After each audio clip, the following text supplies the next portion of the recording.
معرفة.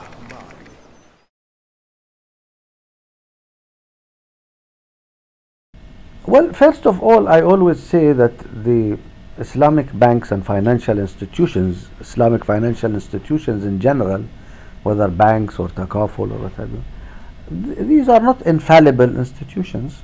These are institutions run by human beings and bashar, and يخطئون ويصيبون. يعني they might make some mistakes, you know. They are not infallible. But it is also not fair to just by hearsay, you know, take some arguments and some words from people's mouth and then attack them. I always, if somebody comes to me with a criticism, I tell him, did you read the contract? Did you contact the management? Did you go to the Sharia board? They say no. We hear the so and so saying. So it is from the agency of we hear. You know, in Arabic we say وكالة أخبار يقولون. This is not proper. Number one. Number two, the مقاصد الشريعة, of course, it is the goal of every mufti, the goal of every faqih. But isn't it from maqasid al-sharia that, for example, you need a house to get finance for it? Isn't it from maqasid al-sharia? Of course it is. Isn't it from maqasid al-sharia that you can have your own car and to drive to your job and to work, for example? Isn't it of maqasid al-sharia that you get finance for the education of your children or the hospitalization of a dear one, or if you want finance for your business, for your property, for your... So all these are maqasid al-sharia, and Islamic banks are doing that. Now some people, they think that, you know, Islamic banks and financial institutions are going to eliminate poverty.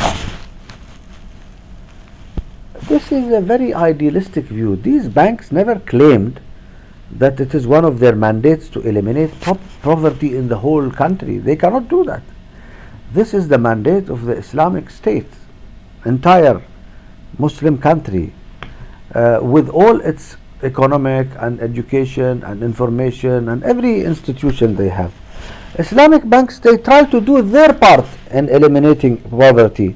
For example, they have charity, they have sadaqah, they have purification funds, they have zakat, they encourage zakat, you know.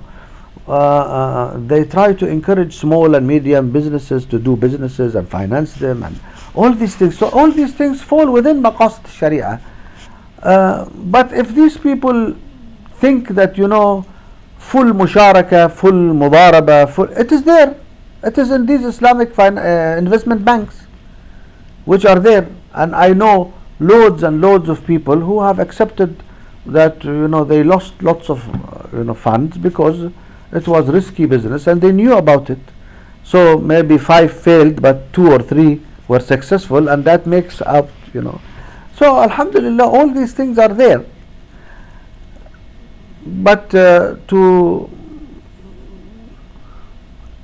emphasize, for example, more ethical practices, to emphasize more socially responsible practices, more environmentally conscious practices, more just practices towards the laborers, and all these we encourage. And this is why we open our hands for the ethical movement, for the social responsible movement, for the green movement. And to an extent, of course, we cannot be radicals in these things, you know, but we extend, and we think that we can be all cooperate and make something which is coming to this. And alhamdulillah, we are seeing now, we are beginning to see some, for example, some equity funds who their screening methodology is a combination of Islamic requirements, of ethical requirements, of socially responsible, corporate responsible, environment responsible, energy, you know, responsible. So I think that in the coming 10-15 years we will see more of this. معرفة.